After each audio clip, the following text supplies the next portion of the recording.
Estas son las mejores cámaras deportivas ahora mismo, pero ¿cuál es la mejor para ti? Esta es la GoPro Hero 12, esta es la DJI Action 4, esta es la Insta360 X3 y esta es la Insta360 Go 3. ¿Cuál de las cuatro cámaras es mejor a día de hoy y sobre todo, cuál es la mejor para ti? Por cierto, este vídeo no está patrocinado por nadie, así que les voy a dar mucha caña. Únicamente está creado gracias a vuestras visitas y clics en los enlaces de la descripción, así que muchas gracias. Como sabéis, he realizado muchas comparativas en el canal de los últimos modelos, pero nunca había probado cuatro cámaras a la vez y tengo muchas ganas de ver los resultados y sobre todo, cuál es la mejor para mí y cuál puede ser la mejor para ti. Y para ello vamos a ir una a una viendo los pros y los contras de cada modelo. Y empezamos por la última, la GoPro 12, que ha sido lanzada en septiembre de 2023 con un precio de 449 €. Sus puntos fuertes, la mayor resolución y opciones de velocidad de captura, así como la mayor variedad de ajustes y configuraciones y muchos modos de captura, algunos tan chulos como las estelas de luces, las pinturas de luz o los time warps estabilizados que ya te he enseñado en la comparativa de la Hero 12 y la Hero 11 que te dejo por aquí arriba.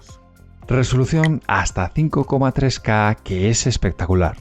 4K a 120 frames por segundo y hasta 2,7 a 240 frames por segundo para cámara ultra lenta.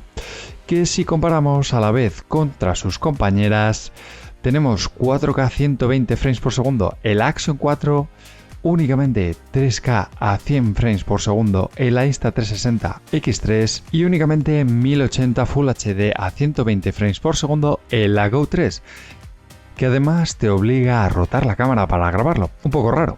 Aquí me quedo por supuesto con la GoPro por ese 240 frames por segundo a 2,7K y los 4K a 120 frames de la Action 4 y la Hero 12 que se ven espectaculares, quedando las cámaras de Insta360 bastante por debajo. ¿A ti cuál te gusta más? Ninguna de estas cámaras está especialmente diseñada para la fotografía, pero si las comparamos frente a frente y por tamaño de resolución, me parece que Insta360 X3 gana con unas fotografías de hasta 72 megapíxeles, pero claro, tiene algo de trampa, ya que son fotos 360 grados y luego tienes que recortar y quedarte solo con una parte, seguida muy de cerca por la GoPro 12 con nada menos que 27 megapíxeles, la Action 4 con 12 megapíxeles y por último se queda la Go 3 con una resolución de 1440p. Si hablamos del campo de visión, tenemos 155 grados en la DJI Action 4, 151 en la GoPro 12. Sí, ya sé que ese Max Lens Mode 2.0 puede llegar hasta 177 grados, pero no lo he comprado. Y es que es opcional, 134 grados en la Go 3 con el modo Free Frame y por último, está claro, los 360 grados de la Insta360 X3, que es la unión de dos lentes. Nos va a dar un campo de visión completo, donde no se te escapa nada. Incluso podemos ver las otras cámaras ancladas. Para mí es perfecto. Y es que no tengo que estar pensando hacia dónde enfoca la cámara. Simplemente le das y a grabar. Pero lo único es que siempre tienes que pasar por la aplicación o el Insta360 Studio, de los que tienes dos guías espectaculares en el canal. La Insta360 X3 también cuenta con un modo de grabar solo con una lente, que te evita este rollo de tener que pasar por la aplicación. Y si lo comparamos frente a frente, vemos que la GoPro 12 y la Action 4 están prácticamente iguales, aunque me gusta menos ese ojo de pez o barril de la lente de la GoPro 12 con el Hyperview.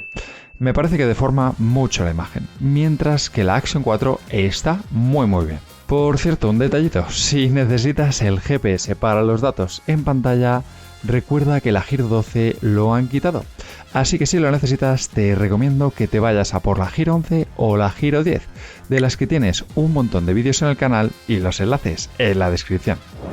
Y pasamos ahora a la DJI Action 4, lanzada en agosto de 2023 con un precio de 429 €, el modelo más caro de DJI hasta la fecha. Y es que la Action 3, la cual es prácticamente igual, está por 100 € menos y te dejo los enlaces justo aquí debajo. Por cierto, si te está gustando el vídeo, puedes apoyarme dándole un like y, ¿por qué no?, suscribiéndote al canal. La parte más positiva de esta cámara es ese anclaje magnético, rápido, potente, que te permite cambiar de trípode o palo en apenas segundos. Muy cómodo. En serio, tienes que probarlo. Aunque no estaría mal que pusieran además una rosca de 1/4 de pulgada para trípodes, al igual que ha hecho GoPro, ¿verdad? O al menos en la carcasa incluida. Otro punto positivo son los micrófonos externos.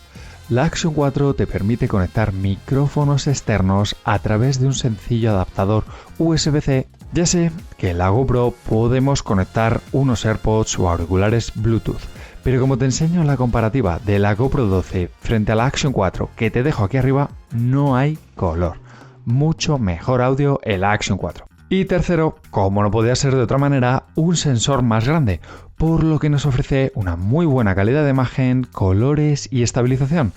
Pero es que también por la noche, como estamos viendo en estas pruebas, consigue unos resultados tremendos, ¿no te parece? Y por último, no podía dejarme esta pantalla frontal táctil. No puedo vivir sin ella. Una vez la has probado, te acostumbras y me desespero cuando tengo que girar o desanclar la GoPro para poder cambiarle los ajustes. Aquí la Insta360 Go 3 tampoco tiene ese problema.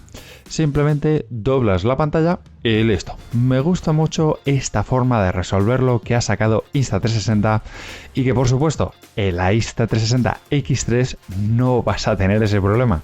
Siempre puedes poner la pantalla mirando hacia ti y grabas en 360 grados. Listo, sin problemas. Pasamos ahora a las cámaras Insta360 con la X3, la cámara que más suelo utilizar en mi día a día, en mis viajes, ahora mismo la cámara 360 más polivalente del mercado. Aunque el mes que viene os voy a traer nueva competencia. Ahí lo dejo, no olvidéis suscribiros. Lanzada en septiembre de 2022, hace más de un año y con un precio ahora mismo de 539,99 euros. Pero claro, tu pregunta puede ser algo así como ¿para qué quiero una cámara 360 frente a una normal? Pues varias razones. La más chula, el palo selfie invisible. ¿Sabes ese molesto palo que siempre sale en vídeos de GoPro o de DJI cuando te grabas hacia ti? Pues aquí desaparece automáticamente, incluso debajo del agua, como en este vídeo de la carcasa acuática de la Insta360 X3 que te dejo aquí arriba. Brutal. Segundo, no pierdes nada. Como te he dicho, grabas hacia todos los lados. Tu cara, lo que hay enfrente de la bici, lo que pasa a tus lados, nada se te escapa. Y además puedes animar la cámara para que parezca que además está girando. Y lo último es la estabilización. Sé que GoPro y Action 4 hacen muy buen trabajo, pero recortan bastante la imagen. Aquí vas a tener una estabilización brutal y además puedes acercar o alejar la cámara sin que la imagen se mueva en absoluto. Y todo esto lo puedes hacer en la potente aplicación, la más completa, fluida y con inteligencia artificial que hay ahora mismo, muy por encima de la GoPro Quik o el DJI Mimo. Pero no todo es positivo, por supuesto. En la parte negativa tenemos la durabilidad con estas lentes que sobresalen de la cámara y que se llevan muchos golpes. Puedes comprarle unos buenos protectores, como te enseñé en el vídeo de los mejores accesorios para la X3 que tienes en el canal, pero siempre pierdes algo de calidad de imagen y reparar las lentes es muy caro. Y al igual que es tan potente la app, el problema es que todos los vídeos que captures tienes que editarlos aquí. Sí o sí. Tienes que usar los keyframes y ajustar, aunque también tienes potentes funciones de inteligencia artificial, pero siempre tienes que pasar por la aplicación. Y por último, la Go 3, lanzada en junio de 2023 con un precio de 429 euros, igual que DJI y un poco menos que la GoPro. Sus puntos fuertes están muy claros. Tamaño, superficie magnética y sobre todo un peso extremadamente ligero para llevarla en cualquier parte anclada, como un remo, tu gorra o incluso en tu pecho con los accesorios incluidos en la caja. Muy fácil de usar y con muy buena estabilización, aunque claro, en la parte negativa no vamos a tener vídeo 4K, únicamente 1440p, aunque para las redes sociales y YouTube se sigue viendo genial, ¿no te parece? Además, ahora contamos con pantalla abatible en el estuche de carga, eso sí, y control remoto vía Bluetooth con vídeo en directo. Muy chulo para una cámara tan sumamente pequeña. Y ahora aquí la gran pregunta, ¿cuál es la cámara que más te conviene? Recuerda que os dejo todos los enlaces en la descripción del vídeo y por aquí os dejo con un par de vídeos de GoPro y DJI brutales. Nos vemos.